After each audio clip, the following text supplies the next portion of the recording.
إذا المكسيك تفوق على جنوب أفريقيا بنتيجة 2-0، نتيجة عادلة وواضحة وصريحة للمكسيك.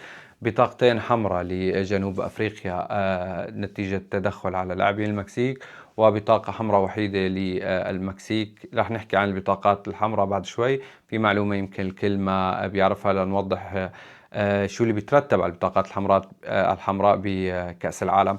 إذا نتيجة مستحقة للمكسيك، أداء رجولي وبطولي من المنتخب المكسيكي.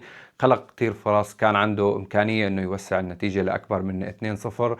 أفضل لاعب بجنوب أفريقيا كان الحارس يلي قدر يتصدى أكثر من كرة. جنوب أفريقيا منتخب كان موجود فقط بالاسم، ما قدر يعمل أي شيء أو يذكر بالمباراة صراحة. يعني ما بعرف إذا أنتم بتوافقوني الرأي نفسه. اكتبوا لي بالتعليقات إذا كان رأيي غلط أو رأيكم موافق لرأيي بأنه المكسيك اكتسح المباراة بالطول وبالعرض.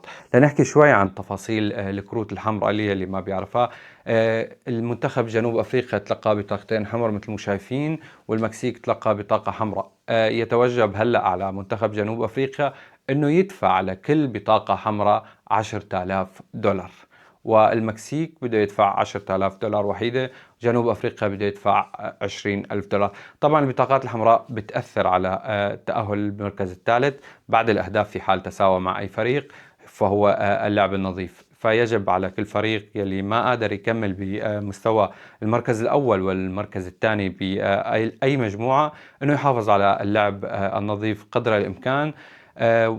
يحاول ما يتلقى بطاقات لا صفراء ولا حمراء، لأنه هذا الشيء راح يأثر على تأهله.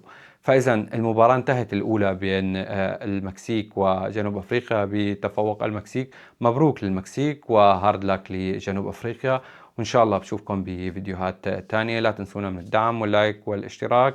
كان معكم معاذ، والسلام عليكم.